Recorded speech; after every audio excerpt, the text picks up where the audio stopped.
Hi, Jack. Good to see you. How are you feeling about the challenge of facing India in India? Is this the ultimate test for a spinner?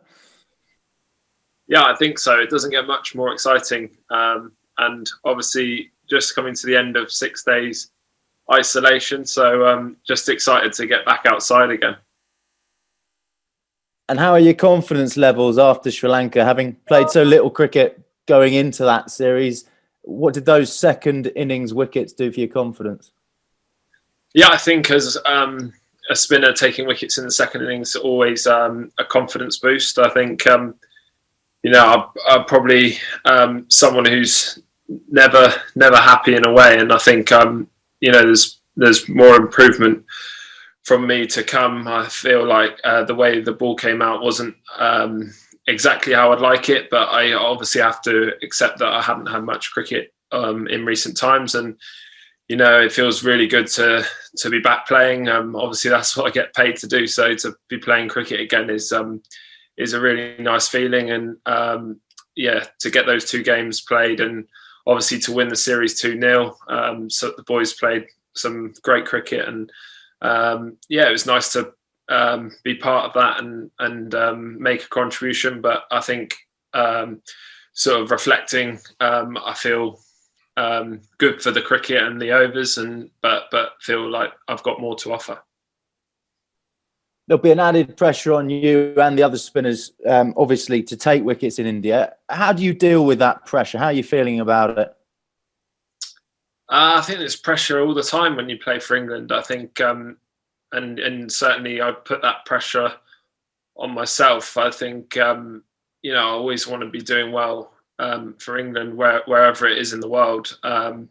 Like you say, some in India, there's maybe a bit more pressure with what wickets could be like, but we don't know what we're going to come up against.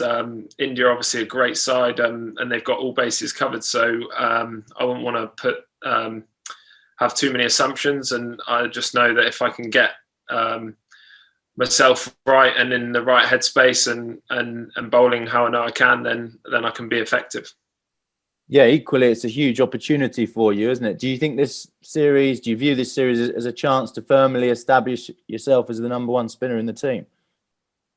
Not number one. I think I just want to bring my best.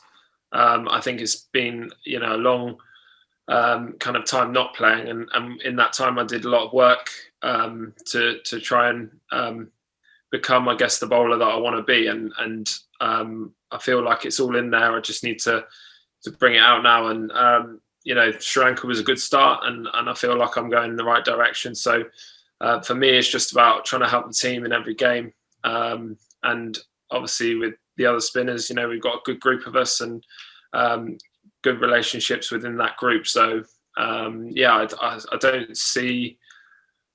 I don't think about what that means later down the line. It's just we've got a series to win here, and that's my main focus.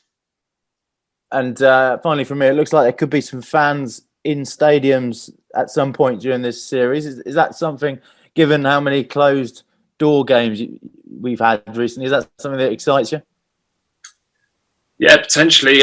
Definitely, we all want to play in front of crowds, that's for sure. But yeah, obviously, it needs to be safe, and we don't want to obviously be adding to a problem which is affecting the whole world. So if it's safe and if it's good, then great. But we obviously would love to play in front of crowds as soon as possible.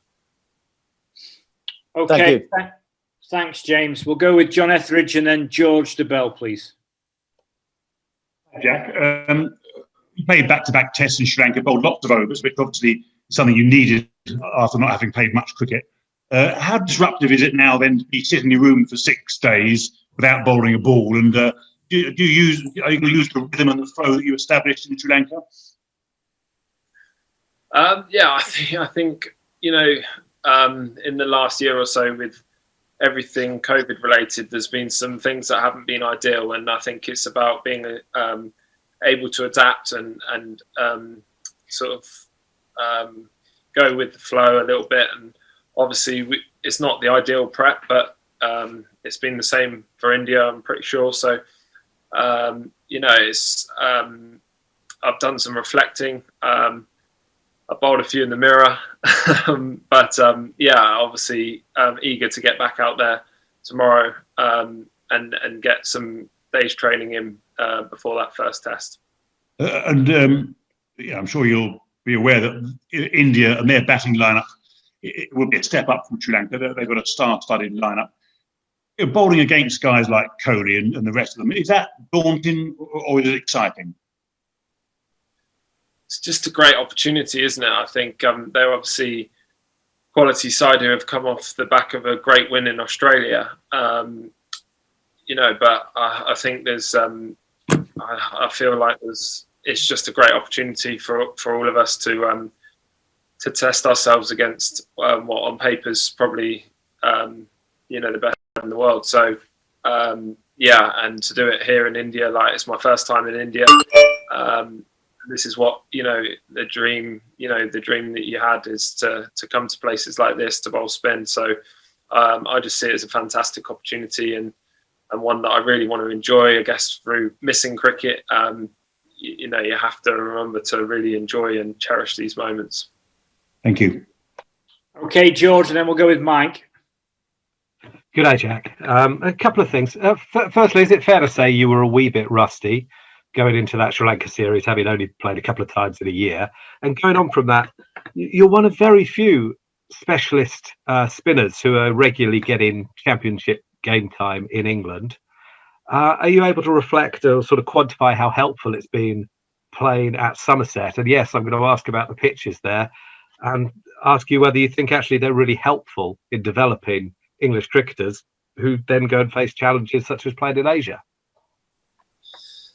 Fair to say at times I did feel a little bit rusty, but that's where obviously you can do all you want in the nets, but to get back out and play in those games has been really useful. And that's that. And obviously feel, I guess, a little bit lucky in a way to have been able to play on those wickets. But I think obviously I showed from an early, through the first couple of games of playing on those types of wickets, which we kind of stumbled across more than anything, that I could do a good job on those wickets. So, I feel very lucky to have had that experience. And obviously, the spinning wickets are one thing, but it's just getting those overs in as a younger spinner at that level is great for your development and kind of maybe fast forwards it a little bit.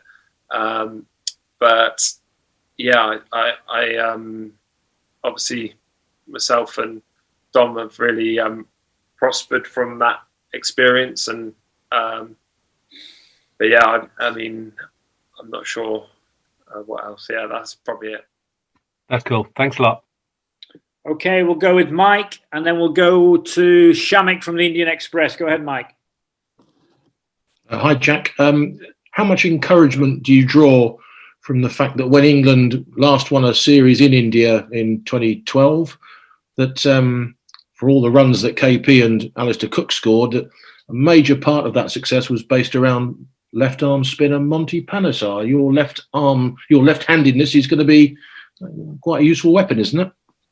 Hopefully, Mike. That's the plan. I definitely think that I can make an impact in the series. Obviously, we've got a few days training and not sure what the wicket's going to be like or anything. So not looking too far ahead, but obviously definitely want to make an impact. And I think they've got quite a lot of right-handers. So, I see that as a good thing for me and some I feel like I can make a good impression and do good things to that Indian lineup, I guess. Brilliant, thank you. Okay, we'll go to Indian media. We've got Shamik and then Anun, and then we'll finish with Vivek Krishnan. So Shamik, over to you. Yeah. Hi, Jack. Jack, when in 2001 Nasser Hussain captained England in India, I mean, he successfully employed a leg trap with Ashley Giles bowling on or outside the leg stump and restricting a very strong batting lineup and also taking a fifer. Do you think for a left-arm spinner, this series also against Kohli and company, this could be a go-to tactic? This could be a go-to tactic? Did you say who's bowling over the wicket? Yeah. Yeah, okay. So that, yeah, it could be definitely, and that's something that we've talked about in Sri Lanka. Definitely is I guess changing our angles and being adaptable within. I'd say speaking to Jalo is something that he found really helpful bowling over the wicket. For him, like for his action as well. So I mean, I prefer to bowl round the wicket. I feel like I've got more dismissals in play. And I wouldn't want to, I guess, change something just because someone else did it. So I think it's about sticking to your strengths and doing that. So yeah, but it might be something that we can use at some point for sure. Thank you. So we'll go to Anuj and then Vivek. Hi, Jack. Jack, you had no problems in dismissing the Sri Lankan batsmen in the recently concluded series. But looking at the way how India batted against Australia, according to you, which Indian batsman will act as a major roadblock or will be a major challenge for you in the upcoming series? Yeah, well, we've been watching a little bit of analysis on the Indian batters, and so yeah, kind of getting to know how they play, and I think they're all going to cause certain kind of problems, I guess. But it's I had that experience in Sri Lanka as well with guys like Angelo Matthews. Found him tough to bowl at. So I guess playing in Sri Lanka and playing on those wickets is a good experience to kind of draw on so soon we're playing India. So I think it's mainly about sticking to what I do well and knowing that I've had experience of that working against some very good batters in the world. So I don't want to complicate things too much. I'll obviously be aware of their strengths, but it's going to be about sticking to what I do. Okay, we will go last to Vivek and then Srinjoy. Vivek, go ahead. Hello, Jack. Jack, as mentioned earlier, during the 2012 series, Graham Swan and Monty Panesar had quite a lot of success. Have you been watching those videos, and what do you think you can learn from what they did well here? And also, Monty's strength was bowling quickly on Indian pitches. Is that something that you feel is your strength as well, or do you prefer a slower pace?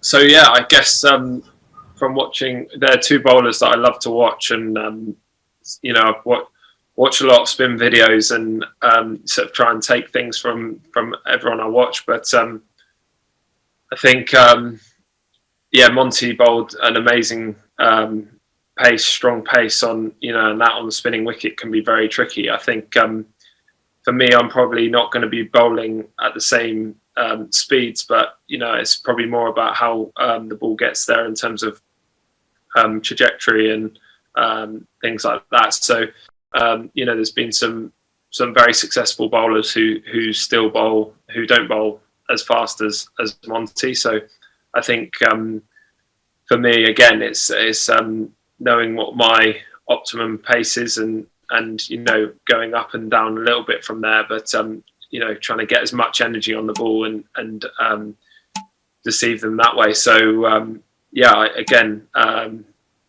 I'm always looking at ways to be as strong as possible in my action and bowl as far, be able to bowl fast, be able to bowl really slow, and try and do what the wicket dictates. But everyone has a optimum pace, and I think it's important to try and stick to that as much as possible.